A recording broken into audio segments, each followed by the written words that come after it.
Hello and welcome back to the Women's War week by week. We left Dr. Ingalls a short while ago, justifiably triumphant that her idea of a Scottish women's hospital for foreign service had grown wings and premises had been found at the apparently magnificent Abbé de Royaumont. She and the committees had calculated that the unit needed 7 doctors, 10 nurses, 7 orderlies, 2 cooks, a clerk, an administrator, 2 maids and 4 chauffeurs. A recruitment committee swung into operation, and on the 2nd of December 1914 the Edinburgh Evening News published an historic photograph taken at Waverley Station, Edinburgh. 11 women, wearing long skirts, cloaks with velvet collars and tartan facings, broad-brimmed hats and, luckily, very sensible shoes, posed for the press photographer. As they peer out at us through the grainy paper of 100 years ago, I can't quite decide if they look proud, anxious, or just keen to be off. They had little idea about the trials and tribulations that were just around the corner. Once in London, they met up with the 7 doctors who had volunteered to join the unit.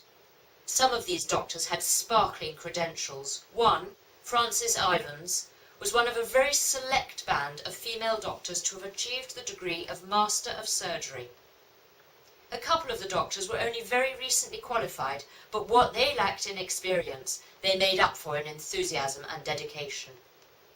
All of them would find their skills tested to the limits, and in their achievements they raised the profile of medical women in what had previously been a totally male-dominated world.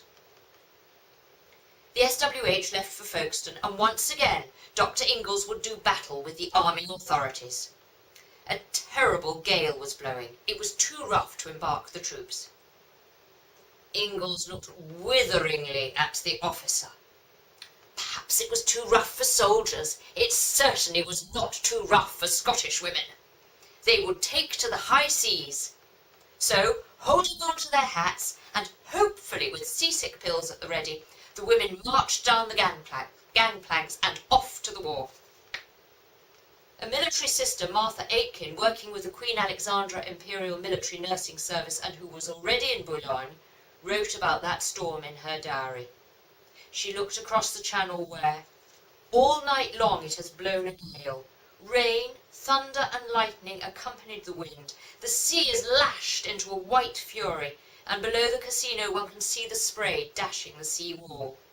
The hospital ship has taken refuge in Boulogne harbour. During a flash of white lightning one can see the white cliffs of Dover. She adds, "Poor souls on a night like this."